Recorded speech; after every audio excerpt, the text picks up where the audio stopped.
Good evening, ladies and gentlemen. It is Tuesday. It must be Song and Beyond on IDAGIO Live, the place where classical music happens. We've got a bit of a special program tonight for you, maybe even unusual considering the track record over the last couple of months that we've been. We are back. This is Christie, the managing director of the Hampson Foundation. And yours truly. And we thought we would take you back into the Hampson Foundation a little bit tonight as a kickoff, very specific, not just for the Hampson Foundation, but also March is Women's Creativity Month, or Women's Celebration Month, or the celebration of women. Of course, having 3 daughters and a wife at home, it's always Women's Celebration at home for us, but never mind. And please, I'm not being patronizing, I'm just trying to make a joke. One of our, two of our great passions three at the Hampson Foundation with the Song of America project have been, of course, the cultural history of America seen through the eyes of our poets and heard through the ears of our composers. The other special silo is what we talked about a lot last month, and we'll keep talking about as we prepare for our program in May, and that is this incredible canon of classical music created by African American composers and poets. The other great canon, the other great silo that we're very dedicated to, and I have been over the years and made many different projects about, is, well, the title is There's No Gender in Music. And the point is women's creativity. And especially in the American story, it's rather an amazing story and a rather complete story, both in poetic output as well as musical output. Women still do not get their due as they should, nor are they celebrated in the multifaceted, enormous output that they have generated from their various art forms, music and or poetry over the years. In fact, I was reading, if I can pull it up here, I was reading kind of an astonishing, there's a Sarah Moore Peach estimates in an article for The Guardian that about 40% of living composers, 40% are female, and yet only about 17% of names on music publishers' lists are female. Research by the Boston Symphony Orchestra suggests a starker discrepancy in programming for the top 22 U.S. orchestras, the top 22 in 2014-15, 1.8% of the composers were female. Now, we're not here to wag the finger and go on about it. We're here to help participate in setting the record straight and celebrating the various corners of America's creativity, or humankind's creativity, in various cultures, various ethnic backgrounds, and of course various genders. I was very close to a wonderful composer named Eleanor Remick Warren, and she died at the tender age of 92, and one of my best friends was her biographer, Virginia Borton, who didn't make it to 92 and died very tragically. And well, I suppose every death is tragic, but it was just awful to lose her so early. And she had done several programs, and we did a program about Eleanor Remick Warren, and we took one of her famous quotes in an interview I think in the 30s. She lived in Los Angeles and was a favorite composer of Lawrence Tibbett and Richard Crooks and all these great singers of that time.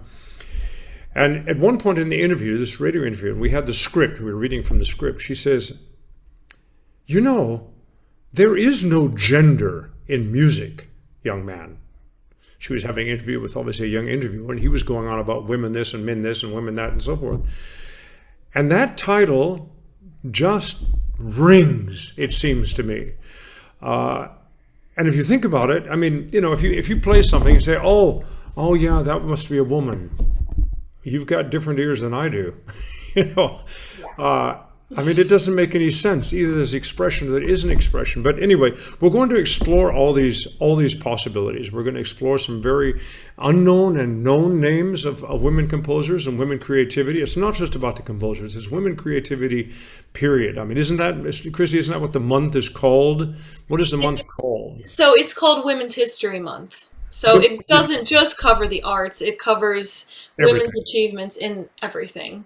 Well, and It is, I mean, in the end, it's kind of, like you said, every month is Women's History Month, every month is Black History Month, until we raise the narrative and we raise all the boats in the water, like you often say, so that the narrative includes women on an equal level, includes people of color on an equal level, and that it's not that we need to have a special month to just kind of resurrect and dig up these people who have been buried and their achievements who have been buried. So it's the statistics speak for themselves, and it's just, I mean, 40% of all composers. And by the way, I was having a conversation with Tiljan Sukovic the other day, who founded IDAGIO, and he was saying to me, because I said, my goodness, there must be 8, 9, 10,000 composers on this database. And he said, excuse me, my programmers tell me there are over 20,000 classical composers. Of course, I love the word gobsmacked. That's an English word. I was surprised to hear that number. But let's just break that down.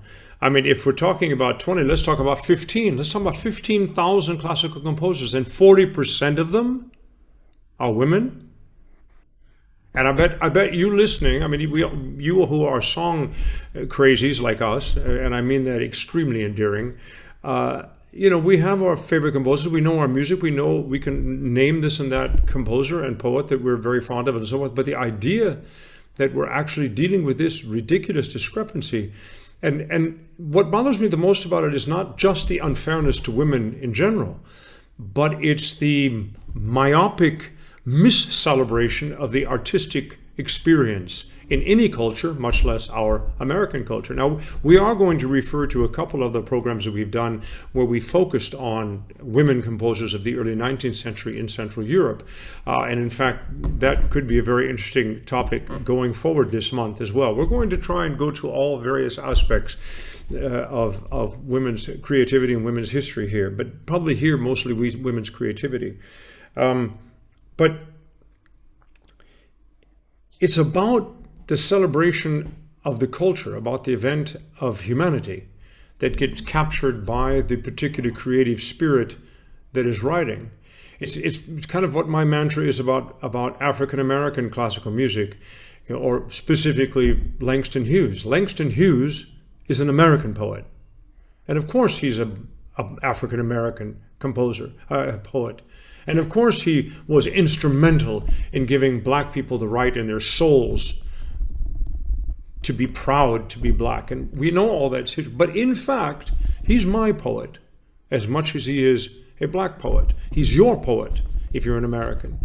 And it's these labels and compartments that make me a little crazy, because they distract us from what we should be listening to. And that's the heartbeat and the thought that is captured in language and inspired to a musical moment. This is what fascinates me endlessly in song. So hang on, we're going to have some good times. Oh, and by the way, we just happen to have a really wonderful author about a radio show on Song of America about women, as Christie rolls demurely her eyes. Oh. Anyway, yes, Christie, you wrote a couple of shows for our series, but you wrote the show. Was there any other show on women creativity? Well, no, not specifically on that, but I did write the Emily Dickinson show as well, right, which has a lot to do with the artistic women, basically what life was like for a woman who had an artistic bent.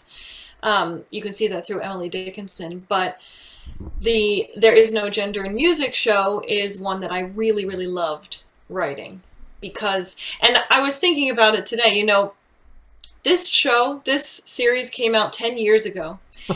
And if you think about how many recordings there have been since 2011 when we did this series, we could make a whole other series, and half of it could be women composers.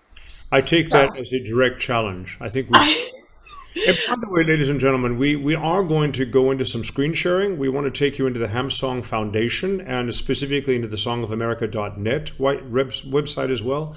And since I know we've got an awful lot of people watching these interviews now on Tuesday about song, it's not about pounding our own drum or my own drum with the Hamsong Foundation. I'm very proud of the foundation website because of the resources we make completely free, accessible to the student studying, to the aficionado wondering, to the neophyte curious, for whatever reasons. And that's what I really want to do tonight, is just maybe explore a little bit more of our own resources, as well as letting Christie talk about the show that she wrote and some of the other shows that are tangentially hooked on to the idea of women's history and women's creativity. But you know, when you hang up from this session, don't hesitate to regroup tomorrow and visit hamsongfoundation.org and just go wandering. Take a Google Map hike through our website and resources, singers on singing, German this, French that, book references, people references, a lot of interviews of wonderful, wonderful singers of yesteryear, even passed into another heavenly choir, as well as one still here. The Tolansky archives are really a treasure trove of thought of great artists of the late 20th century. So anyway, I hope you do enjoy our little resource tour here. And without any more ado, why don't we do a little screen sharing and take us away, Christie? Yeah. Well, we'll try and visit a lot of those if we have a chance. But here, so we are on the website of, let's go back to the homepage, songofamerica.net. Oh, okay. So here we are at our songofamerica.net database, which is our pride and joy. We have all of our resources here, but the radio series has its own special section. Yeah, and if we go to the programs, then I will just scroll down to the one we're looking at today. There is no gender in music. And by the way, ladies and gentlemen, this was a project with the Hamsong Foundation and WFMT radio network in Chicago.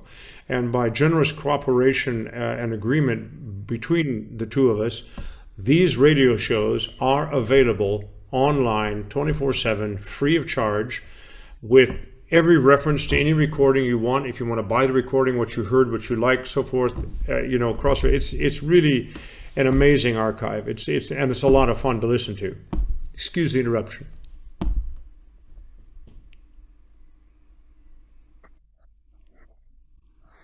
So, Christie, it looks like maybe I'm frozen or you're frozen.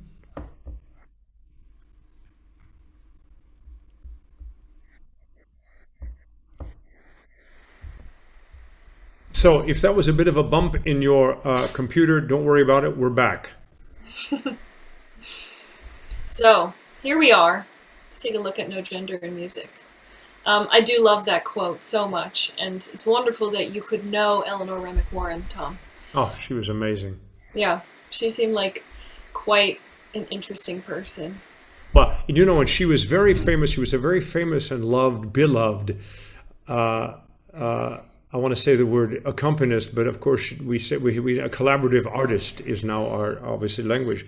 But I mean, of all the great singers of the turn of the century, studied with Frank LaForge in New York. The turn of the century, before World War I. I mean, she lived a very long and full life, and like I said, she wrote a lot for Richard Crooks and for very good friends with Nelson Eddy and Lawrence Tibbett and all that.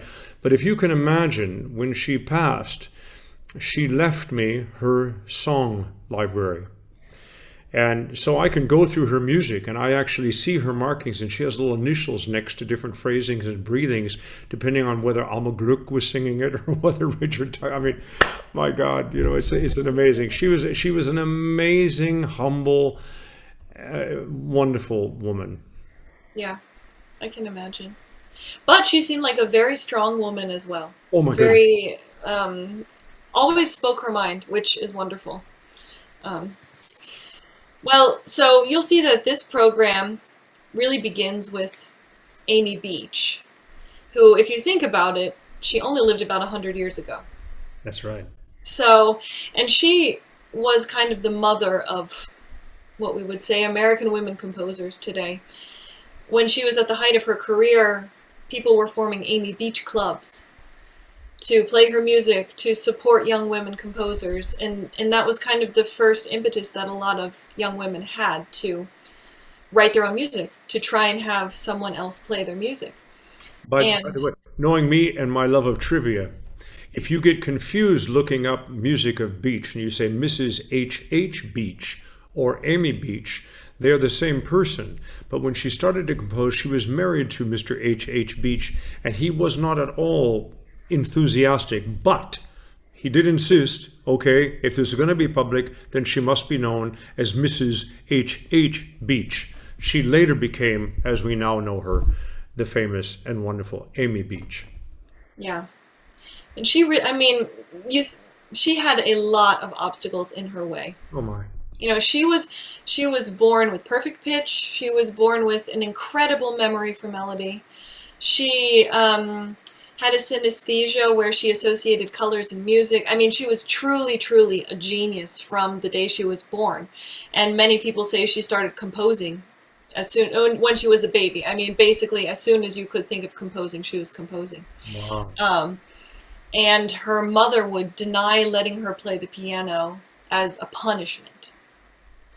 So, and she was very limited by her parents and by society in general. Just, I wouldn't blame her parents completely. This was something that happened with women in general, in that they were not allowed to get the education because Right. they were just supposed to become women and mothers. So, like you said, Tom, when she married her husband, who was 25 years older than her, she had to take this pen name of Mrs. H.H.A. Beach. She was never allowed to go and study in Europe like all of the other composers at that time. And yet somehow she persevered. And she wrote... In ways autodidactic, wasn't she? Yeah, mostly. She did have some private tutoring, and she did have some official schooling, but not real studies, not real compositional studies. She was passionate about Brahms. Passionate. Yes. That you can read this sort of chauvinistic criticisms once in a while and say, yeah, well, you know, it's not bad, but it does sound an awful lot like Brahms. And I always want to say, and the problem would be, Yeah, exactly. you know, I mean, if I were to doodle on paper something, say, "Oh, Tom, that's a nice idea. Reminds me of Mahler." I think I'd faint. I mean, people are so cool. Yeah, it's amazing. Anyway, but let's talk about Amy a little bit more. Or anyway, this is her. There's a lot. If you just, oh, by the way, why don't you show how somebody, if they literally go to our search window and just put in Amy Beach, you'll get a lot of stuff. You know, we'll just take you where you want to go.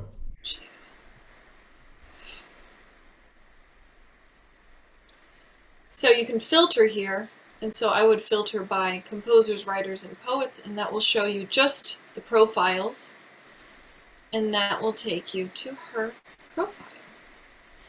And we have Tom's recording of singing Twilight, and information about Amy Beach. That's really fun, but I forgot about that. Yeah, Twilight. I went down to the Library of Congress into the Sprague Coolidge Auditorium and did a recording for our mutual websites, Song of America, on Library of Congress as well as my own. And Virginia was still alive, and she said, "Oh, you know, we're going to publish this song, Twilight." In fact, Craig and I had read through many of oh yeah, that's Eleanor Remick Warren's, not hers. I'm wandering off the page here. Sorry, Ron. My bad. I'll get to Ellen Remick. Forget all that story. We'll do that later. We'll get back to that. My bad. But you know, the thing with Amy Beach is that it's, you know, we're starting with someone who only lived 100 years earlier. Where were the composers before that?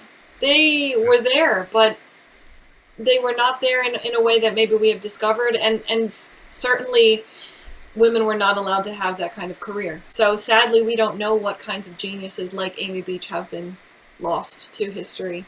And hopefully historians and musicologists will uncover them. So there are a lot of holes in this history that even in the last 10 years, the scholarship that's been done, the recordings that have been done are starting to fill in those holes. We have then, after Amy Beach, Florence Price, who is really, really experiencing a great renaissance right now, and rightfully so, especially her vocal music. And she has some fantastic instrumental works too, but we focus on the vocal music here. Songs to the Dark Virgin is just, well, Tom, you sing that song, but I just love that song. It's such a beautiful song. Yeah, it is fantastic. And she, you know, she was a black woman living also in that same time as Amy Beach, and she had some small degree of success during her lifetime as a composer and as a teacher, but she really phrase it the other way. She actually always had success on the limited opportunities that she was given. And you know, yes, she gets to go down in history as the first African American woman composer to play her music be played by a major symphony orchestra. You know, that's all well and good, but you know, in fact, our dear friend Louise Toppin has been very involved of University of Michigan, very involved with the Renaissance and publishing and finding new or unpublished manuscripts. I just saw another record today came out of the almost forgotten songs of Florence Price. And that is the title of it, so you can actually look for that. But Florence Price is her, and of course her first piano concerto was premiered with Margaret Bonds, who is perhaps slightly more well known, or at least stays in the memory a bit longer for some reason in America, but also a wonderful black woman composer. And she's written so many wonderful songs, and that's who Louise is really championed. She's just bringing out a new volume of completely unknown, I haven't even had a chance to look at them yet, unknown Margaret Bond songs, which is incredibly exciting. Well, and finally, Finally, this song, Poème d'automne, is in that volume. Exactly. And I emailed our dear friend now, Louise Toppin, about this song when we were putting this radio series together in 2010, and she said, I have this manuscript here and I'm going to have it published soon. And here we are. It's happening now. Classical Vocal Reprints has the collection coming out. So this song is beautiful. This whole set, Songs of the Seasons, is just incredible. Well, Poème d'automne, I mean, Langston Hughes in French. I love it. It's fantastic. It's a wonderful song. Tell us about Carrie Jacobs Bond. Oh, Carrie Jacobs Bond is wonderful. So she lived in the she lived a little earlier than Amy Beach, and she late 19th century. wrote a little bit earlier, a couple decades earlier. She was born, and she wrote these really fun songs that were classic song, but also parlor song. So at that time, people were performing music a lot at home, as we know. And she wrote these half-minute songs that are really fast, really quick, and she actually made quite a bit of money. And a lot of her composing happened after her husband passed away. So she was a widow and she had to earn money herself. So once you were a widow, or if you were a single woman, then it was more accepted that you would be able to be a composer, that you had to support yourself. So you were allowed to compose. And Her Greatest Charm and Nothing But Love are just such wonderful songs. They're very short, very sweet. Hard on sleeve, you know, but it's just it's a wonderful moment. And Ruth Crawford Seeger, I believe, is either the aunt or the mother of the famous singer guitarist Pete Seeger. Is it mother? She's the mother. She was the mother. Yeah. She was his mother, and of course with Carl Sandburg, that's quite a 1-2 punch. But Ruth Crawford Seeger was a wonderful, and of course her big champion was for many years the very famous mezzo and wonderful singer Jan de Gaetani, mezzo soprano, and Gilbert Kalish, who thankfully is still with us, who I actually finally got to work with a couple of years ago. We traded. Well, he told me a lot of wonderful stories about the recording and repertoire they went through. It's fantastic. Oh, that's fantastic. Well, you know, Ruth Crawford Seeger is also an interesting character because she, you know, at the beginning of her career, in her younger days, she was really a modernist, and she was pushing the envelope with her songs and with her music. But then came the Great Depression, and there was no way to make money as a musician doing modernist music. She had no way to make money. Her husband had no way, so they started researching folk music, recording folk music, and hence then her son Pete Seeger and the rest of her family basically, they went into kind of the business of folk music. Yeah. So she's remembered in that way more so, I think, than as a modernist composer. Although I think she's also being rediscovered and reintegrated into the narrative as kind of what was lost there, in that case, more because of financial reasons than because she was a woman. And now I see Margaret Rutven Lang. Yes. She also has a long Hampson Foundation history with us. Oh Hala is a great song, and it was premiered at the Paris Exposition in 1889 at the American Pavilion. Wow. So it was representative of American music, which is quite fascinating that a woman's composition would have been taken there at that point. But her father, B.J. Lang, was a very famous composer and conductor, an organist, a pianist, collaborative pianist. So he was in the music scene, and he encouraged her as well. And she lived to be over 100 years old, I think. Oh, that's right. Yeah, very long life. And she was she only composed in the first kind of third of her life, and then she gave it up. And she still went to the symphony every week in Boston. She had her booth, and on her 100th birthday, there was a concert, and the Boston Symphony played a special section of the concert just for her to celebrate her 100th birthday. Oh. So she was a very interesting character. We know her great-grandnephew, or grandnephew, I don't remember exactly. He's in our kind of Heidelberg University school. Yes, exactly. Fletcher. Huh? Mm-hmm. Fletcher. Yeah. Fletcher Dubois. Yes, he's also very, very wonderful folk composer. I mean, talk about wonderful musical associations. He sometimes at the end of a class he'll stand up and say, "Can I say something?" And he'll extemporize on thought on a melody. And it's really, the kids get everybody gets such a kick out of it. He's he's a wonderful. Yeah. So we have our little personal connection to Margaret Ruthven Lang, which is very exciting. But as you can see, I mean, we're still just scrolling down the page that we got here on the songofamerica.net. And if you put any one of these composers in, you'll probably come to the same sort of landing area. And and if you're looking at any one of the composers you saw, where you had the biography page, and then you have the listings of songs and that they would have written, and then perhaps if there's some text that they set that other composers, that'll be cross-referenced on here, and all of this is on a timeline. We go to a lot of effort to any of the recordings that are on here have a lot of information of what specifically the recordings are. We don't just take things and use them or back in them with some other streaming service. But anyways, if you like it, you can go that. You cannot download anything. You shouldn't steal it, but you can come back as often as you like, completely free of charge. Anyway. Yeah, we have been asked many times if we could make the whole Song of America a podcast that's downloadable, but we don't have the rights for that, unfortunately. So we can't, ladies and gentlemen, we can't do that for one. It would be a labyrinth of specific rights for different recordings in some estates. It would just be really a problem.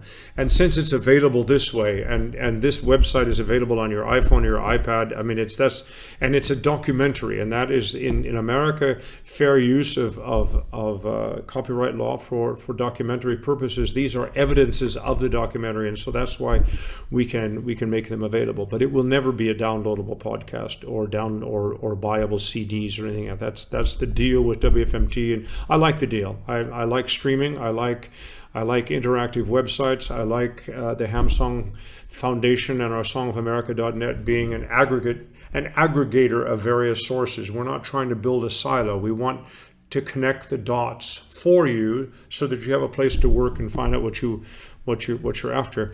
Yes, here's Kirsten Flagstad, Bidou Sayo, Richard Crooks, Lawrence Tibbett. I mean, it's a who's who of her best friends were. She lived in Los Angeles, very close to the very famous Los Angeles golf course north. I wouldn't know that. And her next door neighbor was literally Nelson Eddy, the very famous singer and screen. Wow. Nelson Eddy and Jeanette McDonald. They were very, very close friends. And so, as I was saying, in her music that she left to me, you can see all these markings and so forth. I really should scan them all in and just put them out because there's so much fun to read. But she wrote some very, very beautiful songs. Who knew her very well, much better than even I, was Marilyn Horne. Marilyn Horne, in fact, made a recording of Eleanor Horne songs, which I'm not sure if it's still available. Probably not as a commercial release, but you might find it on either IDAGIO or on one of the other streaming services, like the one that starts with an S. But they're beautiful songs. They're extremely well tailored. And yes, one of the songs on here, not God Be in My Heart, was just it's an anonymous 16th century prayer that kind of sums up Eleanor, how I reacted to her in her life. It's bless my head, bless my eyes, bless my lips, that I say the right thing, and when it's my time to go, bless my soul that I land in the hands of God. It's a very beautiful song. It is, yes. And but I was telling the story. We were down at the Library of Congress with Craig, and we were recording a bunch of things. It was a lot of fun, and I love the Sprague Coolidge. And Virginia was there, and she said, "I have this song," and I knew that she had it with her, but we had been given a lot of unpublished songs of Eleanor to go through and see if there was anything that really should be caught up and published. And we found about 20 songs. We read through, I don't know, there were like 70 or 80 songs in really tough manuscript and, kind of a mess. And we said, this looks like something, so they got it printed. And in fact, that's the last volume of songs that came out. I think the song I'm thinking of is In Evening. It's a very, very, very beautiful song, and so it was quite fun to be recording something that had never been published before, and it is now published now, and so there's a few nuggets like that all through the website here. She was an amazing woman, really very, very special. I'm very grateful to I was reading back on, and I think this is in the radio program as well, from the 80s, an interview that she did. Yes. And she spoke about how some publishers would just print Remick Warren on the fronts of her music without telling her, instead of Eleanor Remick Warren, to mask the fact that she was a woman. And I had to think back to our conversation in the fall with Brittany Boykin, the composer, who's of the younger generation now, and she publishes under B.E. Boykin for that exact same reason, that some people will still not take her seriously if they know that she is a female composer, let alone she is a female composer of color. But even just seeing the name of a woman already is something that needs to be overcome, as an obstacle. So sadly, that still is an obstacle for many female composers. But Eleanor she seemed like she really wanted her full name on all of her music.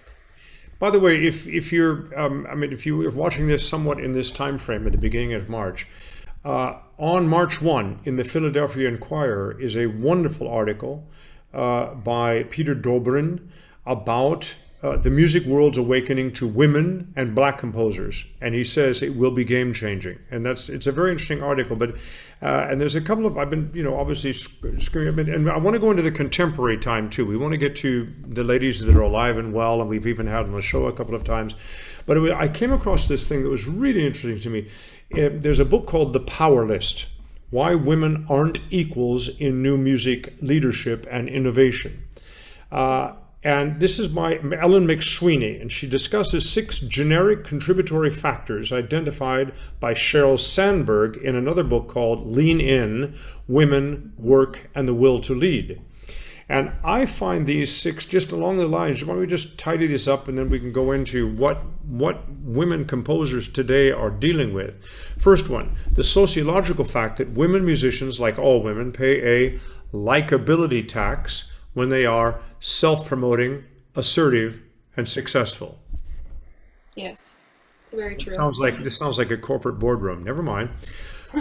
Women musicians are less likely to embark on high visibility projects, take professional risks, and conceive of themselves as leaders, which leaves them at a distinct disadvantage in developing entrepreneurial careers. This is something that we're being involved in Manhattan School of Music as well as the University of Michigan. We are extremely supportive of entrepreneurial new thinking for performers and composers, and cross-cultural, cross-ethnic, cross-gender. I mean, that has nothing to do with it. Your creativity and your abilities are what have to do with it. Women consistently underestimate their own talents and abilities. Gee, I wonder why. Leaving them at a disadvantage in the essential realm of self-promotion. 4, when choosing whom to hire, men are significantly more likely to choose a man. Similarly, senior men, oh dear, are more likely to mentor young men than young women. There could be some other, just be careful, that's a slippery slope, never mind. Women are taught from an early age to worry about whether they can have children and a career. Now, these are somewhat obvious points, but I don't think it's a bad thing to just kind of throw out there, especially as we head into this whole month of discussions. And it does seem to me that it seems to me with this pandemic and everything else that's been going on this god-awful year that we've been smothered in, that everybody's just sort of saying, well, let's have a rethink about that. Well, why is that actually? Well, why aren't there more women? Well, why aren't those black composers? Well, what about those black kids? Well, what about those girls? Why aren't they on the? And I just think it's fantastic. I think the more we can shake the tree, there's an awful lot of tearing down. This isn't about being a woke generation. This is about being aware of one another as human beings. And that's certainly, for me, one of the power, if not the mandates, of the performing arts in our societies across the world today. It will be from the arts and the performing arts that we can stop the clock for a minute and actually look at one another as human beings and clock in what this man, woman, gender, transgender, all these sexual connotations, but I want to say in German, Zusammenhang. Intersectionality. Intersectionality would be how you would describe it. All of the different... Yes, the intersectionality of all these different points of culture and sexuality and so forth, so that we actually get to the essence of what it is we're talking about. And I do want to believe that we have a chance at doing that, and I firmly believe that the arts and humanities, and especially the performing arts, need to be at the front edge of that. Now, that is falling somewhat on deaf ears, and I don't want to go down this rabbit hole right now, but clearly what's happening to the arts and the performing arts in America is obscene and unjust. And it needs to be addressed, and hopefully very soon, for a lot of reasons. Mine are mostly cultural, but certainly you can argue it from the financial standpoint as well. The arts are responsible for something of $870 billion of the GDP. So why are there 1,200 orchestras and orchestra members of those orchestras that are completely jobless, penniless, with no alternatives? It doesn't make any sense. And before the COVID, what about all the educational programs in schools where we teach people understanding, empathy, tolerance, and social awareness through the arts, through poetry, through music, through history? This is one of the things that the Hampson Foundation is very proud of. What we do, we help teach teachers of various disciplines, economics, social studies, history, politics, whatever have you, at the end in high school and beginning college years, how to teach those subjects with poetry and music, or even through poetry and music. And that's been really a very exciting mandate, and have gotten wonderful support and response across the country from the various teacher colleges that have been involved in that. So I digressed a little bit, but I wanted to cue up. We're going to go into modern times, and we don't want to keep you too long tonight, just to give you an overview and a blast into what March is going to be about. But we have some of our good friends that we have that we've had on the show, Libby Larson, Laurie Laitman, Jennifer Higdon wrote me a marvelous song cycle celebrating, if that's the right word, or remembering the tragedy of the Civil War back in 2015. A woman who I've never met and don't know, and I've talked about her often, her ears must be burning, who I just think is amazing, is Caroline Shaw. I heard some songs that she wrote for Annie Sophie von Otta. And there's just so many, but take it, Christie, how many, where do you want to go with all this? Well, Lori has been on our show before, and Right. we are huge fans of her incredible song output. And one thing you can really say about her is she has sort of comprehensively looked at American texts, at poets of in America, and come up with just the most interesting song cycles, the most interesting storytelling experiences through her song cycles. We also had last summer. I also had Missy Masolis with Royce Vavrick. Royce Vavrick wrote the script for my Song of America Beyond Liberty program, and he's written a lot of scripts, a lot of librettos for Missy Masolis, and they're in the middle of some very, very big projects that I probably can't talk about, so I won't. But she is if she ever gets 2 seconds to her own, I hope she'll write me a song. She's an amazing Missy Masolis, an amazing composer, wonderful theatrical composer. And of course, Jennifer Higdon just goes from strength to strength.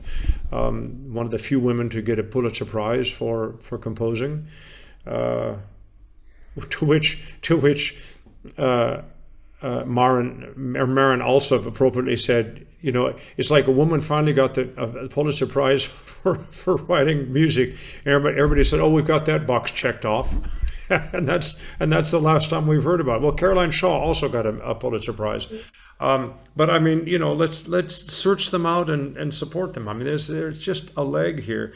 I'm looking at a list of African American women composers. We're about to have a piece by Valerie Coleman in May. We're doing a big celebration of black music in Hamburg. The Hampson Foundation producing with the Elbphilharmonie in Hamburg. That's going to be quite a wonderful Jessie Montgomery, I'm hoping beyond hope that one of her pieces is going to come to us as well. Dorothy Rudd Moore, very important composer. Okoye, Nekuru Okoye is another unbelievably important composer of today. I've got to ask Fletcher. There's a Shirley Graham, I'm sure she calls herself Du Bois. I don't know Shirley Graham Du Bois, but he goes by Fletcher Dubois, but it's the same spelling, Du Bois. I'm going to have to get to the genealogy of that name.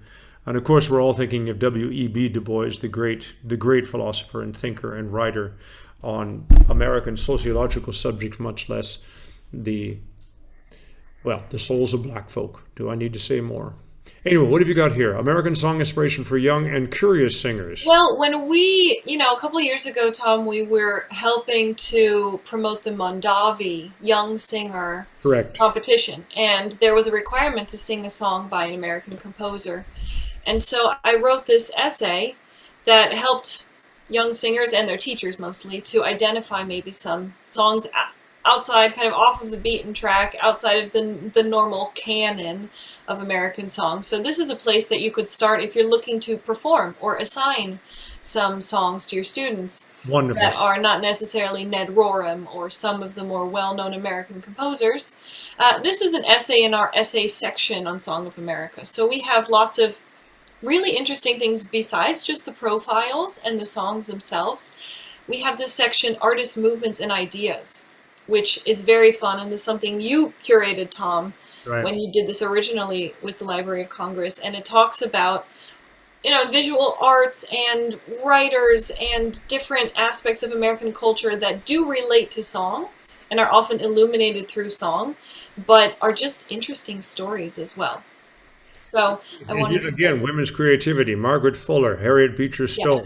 Anne Gilchrist, the Alcott girls, The Alcott. Oops, this is the wrong one. This needs to be taken out. But the Alcott. You come back and dip your mouse let your mouse run through the Song of America. Yes. Maybe we should. Can you back out and show them the actual Hampson Foundation website? Yes, I was going to that next. So Ernest Schumann. Yeah, And we have a few very special things on the Hamsong Foundation website, and this is one that we are particularly proud of. We helped to fund the digitization of the great contralto Ernestine Schumann-Henk's collection, manuscript collection mostly, some letters and photographs in there as well, but hundreds of songs. now, by And the way, many of them by women. Schumann Hank, she lived well into the 20th century. She had 4 boys. Some of them fought for the Germans, and a couple fought for the Americans. An awful life problem for her. But, Schumann Hank was sort of Prometheus. She was the last great contralto of the Richard Strauss Mahler era, and new Mahler.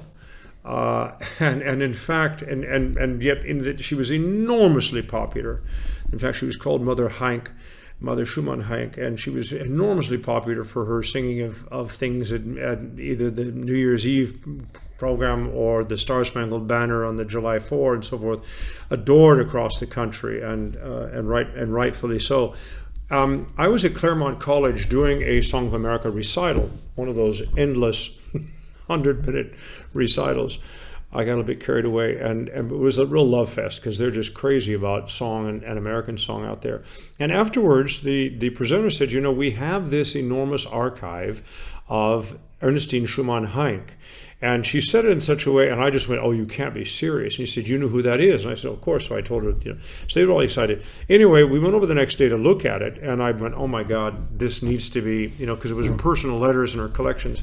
And of course, they wanted to digitize it, but they had no resources. And at that time, I had a few extra resources, and so I called up my board and I said, "I think we should do this." So we did. So we, for quite a sum of money, helped the Claremont College digitize it. It's all available online, and we have it hooked up, and we have some things on our site. But in this process, we came across literally transpositions of Mahler songs in handwriting very similar to Gustav Mahler. That she had some songs that were too high and they were written out for her. It might be, I don't want to say, they're not manuscripts of Mahler by any means, but it's hard to imagine where they were certainly handwritten. So it's quite Frühlingsmorgen, Scheiden und Meiden, Nicht Wiedersehen. I mean, my goodness. Oh, I guess we did determine they came from Ferdinand Weidig. The Mahler. I think just Nicht Wiedersehen came from Ferdinand Weidig. The other two, it says unknown, unsigned autograph manuscripts by Gustav Mahler. So I gave Stephen Heffling and I printed an article in the Gustav Mahler in the International Gustav Mahler Gesellschaft newsletter about this, and leave the questions very open. But even Stephen, who is a great Mahler scholar and spent a lot of time on manuscripts, said this is just, it's a little too clean to be Mahler, but the stroke and the particular way of writing, especially the flats and so on, I mean, it was very similar, very, very similar. So anyway, maybe one was trying to have Ernestine believe that Mahler did it for her. But we will never know for sure.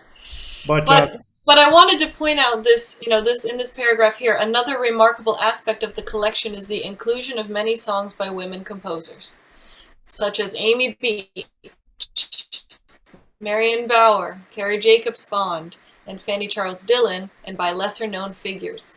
So in this collection, which, I mean, we have to get some people working on this, there are lots of manuscripts. And I would also like to point out that she supported Black composers as well. Oh, yeah. And she has a lot of manuscripts that are unpublished by Black composers. And when you think this is also 100 years ago, she was very revolutionary in that she went ahead and she did not care what your skin color was or if you were a woman or a man. She wanted good music, and she wanted to support people who wanted to be composers and musicians. So she was really quite something, I think. By the way, you can go on to, I'm sure IDAGIO has it as well. We're not going to take time to do that, but Schumann Heink is legendary, and she left a handful of really powerful recordings. An amazing voice, an amazing singer. Anyway, and I think maybe, Tom, we should close by talking about one of our really favorite collections, which is our Singers on Singing. We talk about some of the artists, some of the female artists who have really shaped opera in the past 100 years. And our dear, dear, dear friend John Talansky has been so gracious in creating these especially these interviews from his collection. And what you're looking at, ladies and gentlemen, is if you click on one of these, I mean, you can click on any one of them, Singers on Singing, Mirella Freni. This is a 90-minute interview with Mirella Freni talking about her life, singing, art, roles, technique, so forth.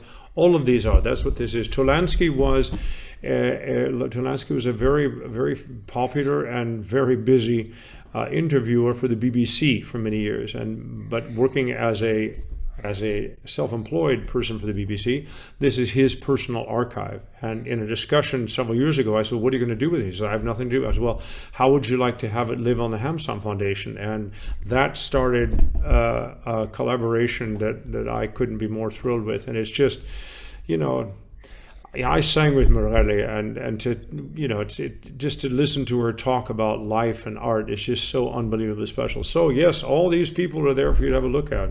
Yeah, I mean, the Marilyn Horne one is also fantastic. Oh my God, Marilyn is so unbelievably bright and wonderful. Student of Lotte Lehmann. You know, I studied with her teacher, who was Gwendolyn Kodowski at USC, who was the pianist for Lotte Lehmann. You know, I come out of the same school. She studied with Bill Vernard. My teacher had studied with William Vernard, who's sort of the godfather of singing technique of the 20th century in America, scientific technique, as it were, understanding. A lot of concentric circles. Wonderful. So I guess what we've shown you today is sort of a potpourri of things that we've created and things that we love, and we hope that you'll go and look on Song of America and the Hampson Foundation website and discover more. It's hampsongfoundation.org, O-R-G, and it's Song of America, all in one, .net. But if you go to either one of those places, you'll find your way to the other place as well. And yes, they are resources for song lovers and potential song lovers. So if you heard a title and you can't remember who it was from, if you can just get part of that title into the search thing, I bet we'll find it for you. And you'll find the composer, and you can have a listen to it, and you'll find maybe another composer set that same poem, or another poem that's been set by other composers. You can really get lost and have a lot of fun in there. A lot of, as I call them, rabbit holes of Alice in Wonderland. Anyway, we're going to have a great month. And we've got some special guests lined up coming in and really exploring the world of women's history, but especially women's creativity on both sides of the Atlantic, with, I'm pretty sure, some pretty rare aspects that haven't been really fleshed out as much as they can be. So that's our show tonight, I think, right? I think so. Right. It was fun. We're so glad you joined us. We are thrilled to see how many people are participating in the Hampson Foundation Facebook Live access to these Tuesday interviews. I promise they're going to go on for quite some time. I am obviously in front of a fake background here. I'm actually in Florence in rehearsals, which I only say because I'm kind of giddy about it. I haven't been working. I understand.